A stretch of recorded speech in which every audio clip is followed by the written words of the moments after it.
In planning, you need to have an idea of what you are going to grow on your balcony.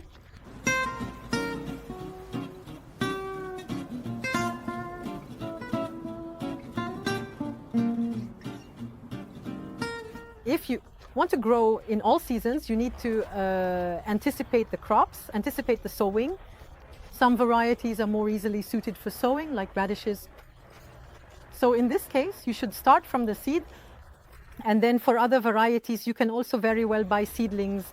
You simply need to consider the time you have available for sowing, the place where you will do the sowing, and whether you have the required conditions of light and heat. As for me, I chose to do sowing because I like starting from the seed. And by doing my own sowing, it allows me to have much greater access to different varieties. I do my sowing indoors. For example, for tomatoes, I start sowing up as early as February. For peppers too, I start relatively early. I have been testing sowing dates for several years to determine the right sowing period. For me, in my growing context with, for example, the temperature of my apartment, the light I have, I'm going to do this sowing.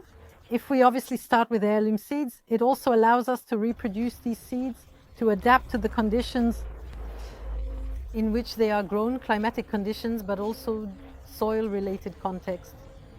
To sow, one must take their environment into account. Observing the surrounding gardens sometimes helps determine whether a species can be sown or not. I have chosen to mainly cultivate annual plants, even biennials, because I need to constantly grow different plants to have diversity. I practice polyculture, so it's the idea of cultivating several botanical families at the same time. I cultivate densely, also on multiple layers. To welcome biodiversity, I am going to cultivate a number of flowers, mainly nectar-producing flowers like borage. That's during the beautiful season. In winter, I let the vegetable plants bloom. So often in spring, I have flowering cabbages. And these are the first flowers that insects can forage on my balcony. In the city, you often have to deal with pigeons on the balcony. So it's mainly in the spring. I regularly have pigeons that come and they feed on my crops when they are accessible. The pigeons mainly feed on what I've observed, plants from the Brassicaceae family, like cabbages, and the Fabaceae family with peas.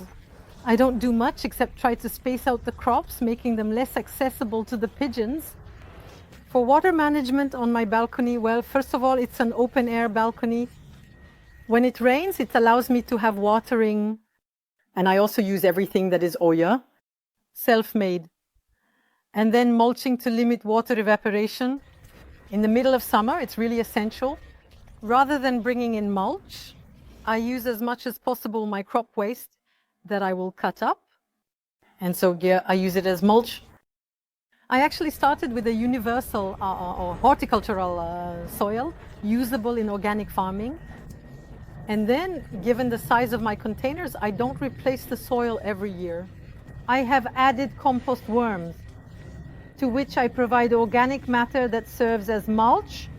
So all my crop waste, these worms feed on this crop waste, and by breaking down this organic matter, the compost worms indirectly fertilize my containers